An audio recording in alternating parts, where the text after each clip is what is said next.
Vítám vás u 3. dílu projektu Camelot. Ten založila dokumentaristka a investigativní novinářka Kerry Cassidy. Kerry cestuje po celém světě, vede rozhovory a dokumentuje svědectví oznamovatelů s přísně tajnými odbaveními, jakož i autory, výzkumníky a zkušenosti, které se týkají spiknutí, tajného vesmírného programu, černých projektů, ET a volné energii. Mluví na konferencích po celém světě a je považována za jednu z vůdců hnutí odhalení. Kerry říká: genetická manipulace Anunnaků s naším genomem způsobila jednak naše zotročení a také určité zhloupnutí. To, co udělali, se dá popsat tak, že vložili frekvenční implantát, stěnu, která oddělila jednotlivé části naší DNA. Vše nasvědčuje tomu, že v té době byly vytvořeny 2 základní linie lidské rasy. První skupina jsou takzvaní správcové, kteří poslušně přijímají příkazy Anunnaků a bezvýhradně jej poslouchají. Ta druhá linie je mnohem svobodnější a nazývá se rebelským genomem. Tuto linii pomáhal vyvíjet Enki a reprezentuje tu část lidstva, která už zdaleka není tak poslušná. Jako intuitivní osoba vám můžu říci, že na planetě Zemi probíhá trvalý frekvenční posun. Země a celý solární systém vstupují do galaktického centra. Procházíme různými druhy energií. Mnozí informátoři mi sdělili, že měsíc Marsu, Phobos, je dutý, umělý a slouží jako základna, velitelství a informační centrum. Byl jsem v minulosti umístěn a je obsazený rasou Anunnaki. Jejich podoba a velikost je znázorněna na chrámech v Egyptě. Tajný vesmírný program spolupracuje s těmito bytostmi. Anunnaki prováděli v minulosti mnoho genetických experimentů s lidským genomem, přičemž některé z nich nedopadly zrovna úspěchem. V současné době je zde na Zemi instalovaná řada frekvencí, které jsou charakterizované jako robotické. Jsme tlačeni k tomu, abychom přijali za ideální lidský vzor člověka, super robotickou bytost. Tyto frekvence fungují jako droga a po euforické době nakonec nastane abstinenční pád, kruté vystřízlivění a nakonec i pochopení, že dotyční byli oklamáni.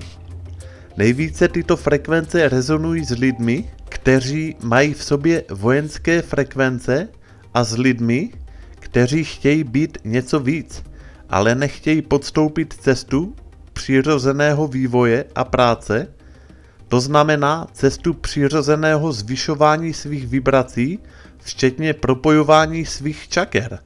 A tito jedinci preferují cestu vzniku robotických super lidí. Existuje mnoho podstrčených náboženství, ideologií, ale i opiátů, pomocí kterých jsou lidé ovládáni a sváděni ze své přirozené cesty lidství. Proto je třeba si uvědomit, že se to děje, a pak si udržovat otevřenou a kritickou mysl.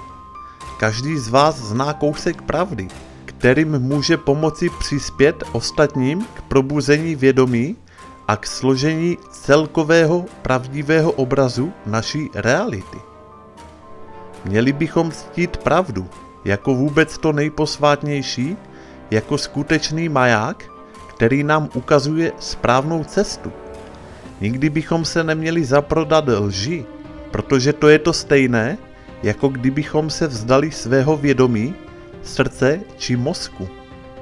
Je třeba si připomenout, že duše mohou mít někdy i plán získat negativní zkušenosti a až teprve o něco později přejít na druhou stranu, na stranu světla.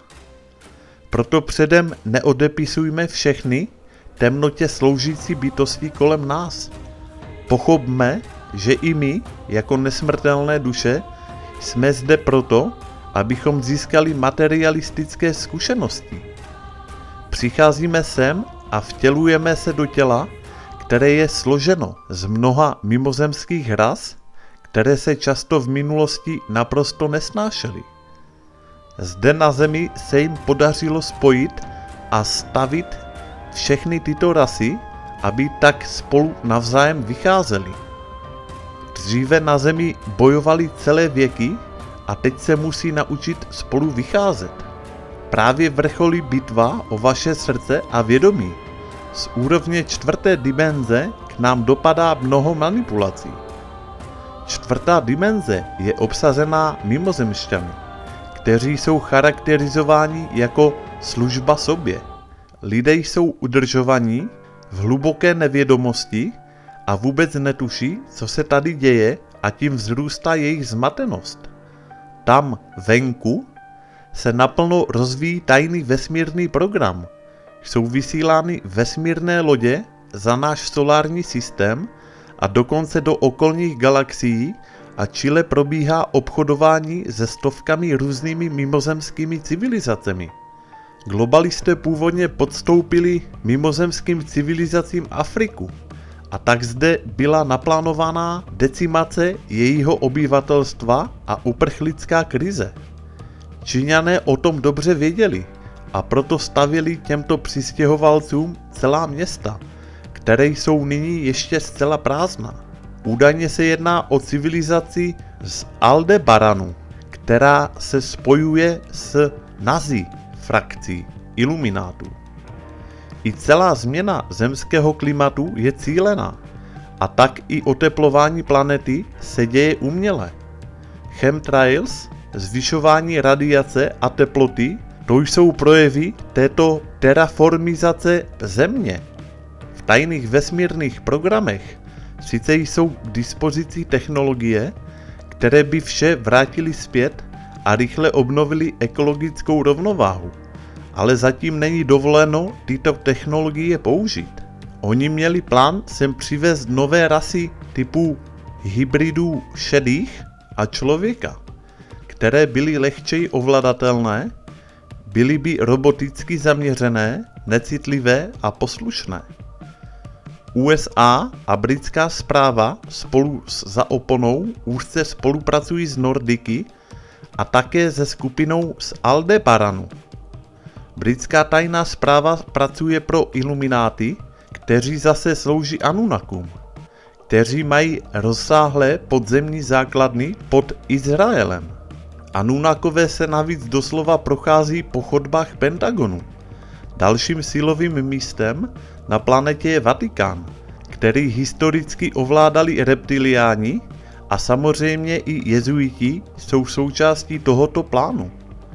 Proto také Obama chodil skládat účty do Izraele před Anunnaki. On sám je totiž lidský hybrid z linie Anunnaki. Z toho všeho můžeme vyvodit, kdo byl či je skutečným vládcem na naší planetě. Ti, kteří pracují pro nacistické, lidem nepřátelské mimozemské frakce, se snaží stále všechny zastrašovat, uplatňovat svoji vůli a šířit své temné agendy. Chtěli by přivést lidstvo pod jařmo naprosté totality a pod úplnou kontrolu, ale naštěstí již byl vypuštěn z lahve informační džin a klapky z očí byly strženy u velmi početné části lidstva. Tím se podařilo zahájit rozsáhlý celoplanetární osvobozovací proces. Nastal dramatický obrat a oni vědí, že už nás nezvládají kontrolovat, že prohrávají a že nakonec prohrají. A já věřím, že všichni informovaní zůstanete co nejvíce nekontrolovatelní a stanete se ještě více svobodnějšími. Tak, toto je konec videa. Já děkuji za pozornost. Komu se video líbilo, tak díky za like a u dalšího dílu naslyšenou.